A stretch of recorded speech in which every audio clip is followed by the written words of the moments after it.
Good day and welcome to the conversation coming to you from TV 360 here in Lagos, Nigeria. My name is Nelson Ekujimi. I'm a public affairs analyst, and I have here in the studio with me Comrade Guber, a fellow public affairs analyst as well as an entrepreneur. Comrade Guber, you are welcome to the program today. Thank you for having me. Yes, today on the program we're going to look at quite a number of issues. My producer is going to come up with the caption of our program of the issue for discuss today. This day, we want to look at the issue about the Kogi, Bayelsa, and Imo gubernatorial election, which will be coming up in less than 3 weeks from now. Yeah. We have seen the parties, they are out there on the field now, and we all know that campaign ends about 48 hours to the election.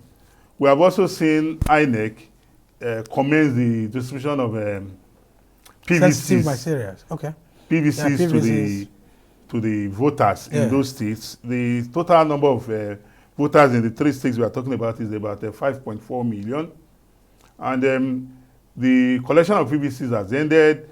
We have also seen about 2 weeks ago the mock accreditation by INEC. They did a mock accreditation exercise using the beavers in those 3 states. Yeah, and they test run their... Yes, they test run it. And for me, one sore point for me was the allegation by a gubernatorial candidate in Kogi State who alleged that INEC has configured the beavers to favor a particular party, only for him to retract when he was challenged to provide proof. And it brings to fore the 2023 election. We have also listened to INEC say it will transmit election results electronically. I think this brings to fore, like I stated earlier on, the 2023 election, where people said, oh, INEC said they will transmit results. Transmitting results to IREV is not the same thing as collation. I think we need to upscale our sensitization with regards to what the Constitution as well as the Electoral Act states. When election is conducted at the polling station, you saw it, we witnessed it at the Presidential Election Petition Tribunal judgment. Yes. Results are counted, announced, signed by the INEC presiding officer, signed by the PO.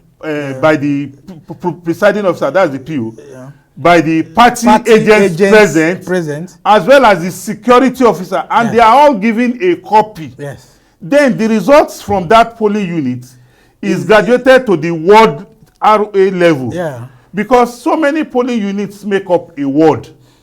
Then from that ward, it goes to the local government. From local government, it goes to the state. So now we have seen people have started saying, oh, INEC has promised that they will transmit results electronically. And if there's technical issues, the next thing they will say is that INEC has promised and failed. INEC promised and failed. Yes, Nestle, the issue with us, like we earlier said, was sometimes that our knowledge base is defective. Okay, because you see, when you are dealing with the population that majority are illiterate. Yes, majority. Over 70%. Exactly. So one has to be very careful with what you say, with what you do, and every other thing.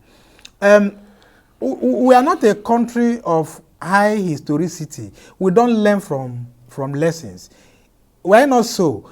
2023 general election would have taught us that here, network is a major issue. The glitch on networks sometimes could prevent us from not doing what we promised doing. But then the event must go on. Yes. And there are manual processes. In fact, we have alternatives. Yes. So when one fails, we can graduate or switch to the other process. Ziggy, if INEC as a body, as umpire, laced with this responsibility, wanted to do this, and The law says the law allows them to do the alternative. Yes. They could do it. And the alternative that they have done, It's not, nobody can fault it. at all, because everybody is present. Everybody, and you know, let me even shock you. You know, 2 days ago, I was to do a transfer. And I got to the POS. I did the transfer first time, it declined. I did the second time, it declined. I did it third time, it declined. And I said, this transfer is not going. Let me have my ATM card. I put my ATM into my pocket.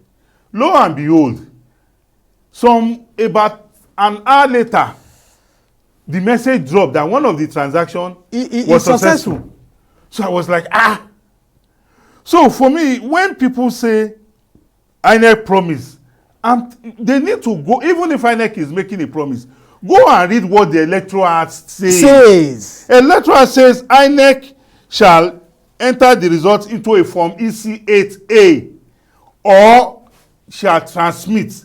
So if INEC has, just like the Presidential Election Petition Tribunal, one of the justices said, he said one of the litigants complained that the election was rigged. And the justice said this complainant confirmed to the court that she deployed 133,000 party agents to polling stations. Yes. That this party never deemed it fit to bring one result out of the what she 133,000, what you have alleged. Bring just one. Let us use that one to know that this election was rigged, manipulated. Yes. They did it because the court cannot manufacture figures.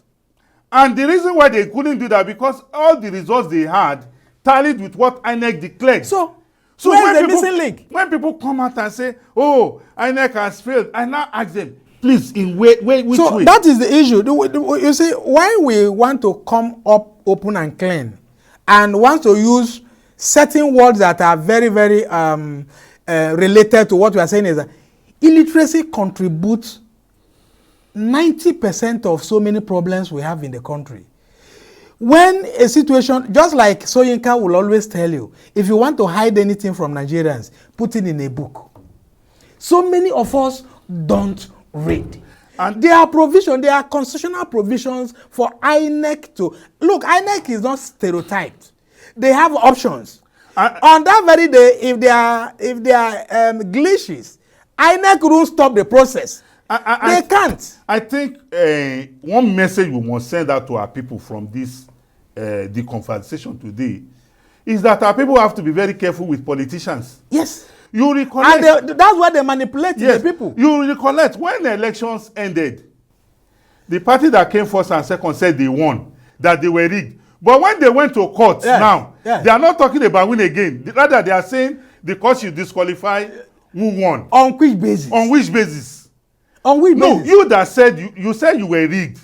You went to provide court. Us with the provide figures. us with the. You said no. The figures, you don't have it. You now and said, court will not manufacture figures for you. You now said no. The court should leave a rigging now.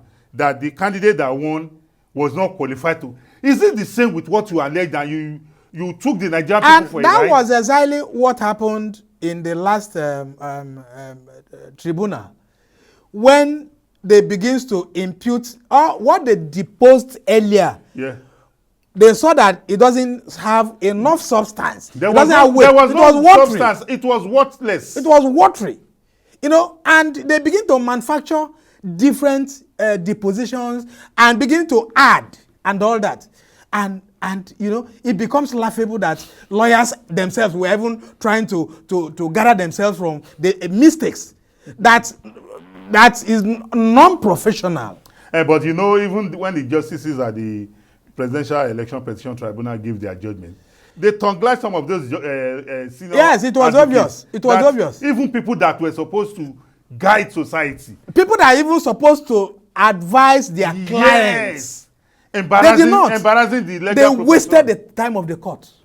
So well, that is just it. Well, yeah, so the umpire has the law, or they have the right to adopt a system that will work for that event. The law even gives them the right to do. Yes. Because don't forget, as an umpire, INEC cannot wake up and decide how they want to run an election. No. they are guided by the Constitution Exactly. and the Electoral Yes. Act. And it is very clear. So it's very clear. Well, thank you very much, Comrade Zigia Ibi, for being with us on this first stanza of the program. We'll go on a short break. We'll be right back. Please continue to stay tuned to TV360, the conversation coming to you live from Lagos, Nigeria. We'll be right back.